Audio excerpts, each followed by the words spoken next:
kuba umwana ushoboye kandi ushobotse kuri njyewe icyo bisobanuye ugomba kuba harimo ibintu bibiri, ugomba kuba ushoboye kandi ukanashoboka.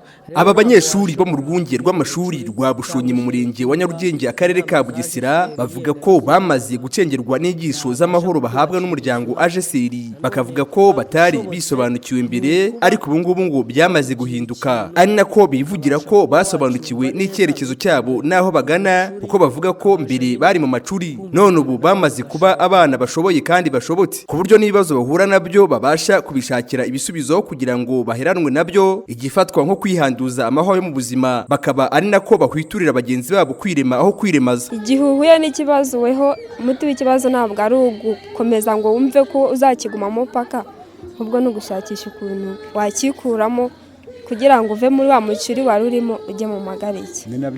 Ubundi umuntu yiremaza ni nko kumva amateka yiwe ari mabi kandi ashaririye agashaka kwiremaza, ariko wa wundi aba afite amahwa yumva amateka yiwe ya kera ashaririye aho kwiremaza akirema.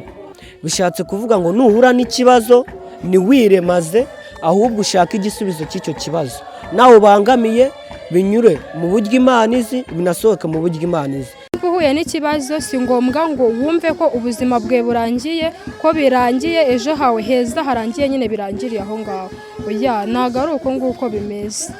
Niba warahuye n'ibyo bibazo nibyo muri AJECL bise amahwa, aho kugira ngo uyijombeshe ahubwo urayihanduza ukabivamo. Nsengiyumva Emi ni perezida w'ababyeyi mu rwunge rw'amashuri rwa Bushonyi, avuga ko izi nyigisho zifasha abaturage kwisobanukirwa kuko n'ababyeyi zibagiraho umusaruro mwiza, ariko kandi ngo bakomeje kubimenyesha ababyeyi kugira ngo mu gihe umwana ari mu rugo ababyeyi bajye babimwibutsa bityo avemo umwana ushoboye kandi ushobotse. Ibintu anahuje na Ndahimana Stanislas umwarimu muri iki kigo hamwe na Francine Uwizeyimana uyobora iki kigo, uvuga ko bakomeje kwimakaza umuco wo kurera abana babasha kwishakamo ibisubizo aho guheranwa n'ibibazo, ari nacyo asaba ababyeyi gutoza abana nk'umuco w'urukundo. Ikintu tugomba gukora bwa mbere ni ukumenyesha ababyeyi icyo umwana yaba cyo kugira ngo ashobore kandi ashoboke, nabyo bikaba nk'inzira yo kugira ngo wa mwana ukabyiga hano ku ishuri no mu rugo babimwigishe abashe kumenya icyo ari cyo n'icyo yagakoze kugira ngo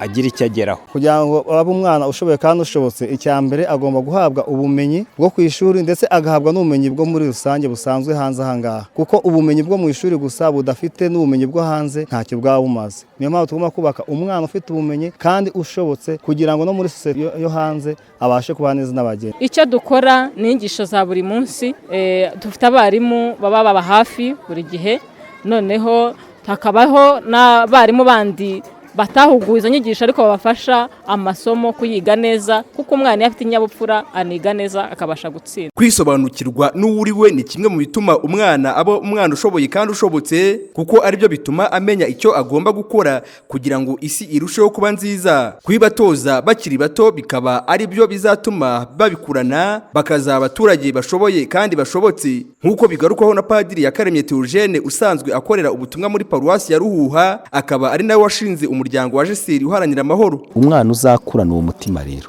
agakurana iyo ntego azavamo umugabo ushoboye kandi ushobotse, ave umugore ushoboye kandi ushobotse, noneho u Rwanda rugira abaturage bashoboye kandi bashobotse. Ayo niyo mizero muri kinyejana cyacu cya 21 dufite muri abana bacu. Iyo ntego ni kigamije nuko tuzagira abaturage bazima bashoboye kandi bashobotse, kuko babitojwe bakiri bato, cyane cyane bikabafasha guhangana n'ibyonyi by'ubuzima biri uyu munsi. Insanganyamatsiko y'uburezi yafashwe na Kiliziya Gatolika muri uyu mwaka n'ukubaka umwana ushoboye kandi ushobotse. Umuryango AJECL nawo nk'umwe mu yifatanya na Kiliziya Gatolika na leta mu burere bw'abana, ugatangaza ko uri guharanira ko abaturage bagomba kuyoborwa n'imbaraga z'urukundo rutarobanura kimwe n'amaboko mahire, kuko bifasha igihugu kugira abaturage bazira umwiryane. Na Cypridion Habimana mu karere ka Bugesera.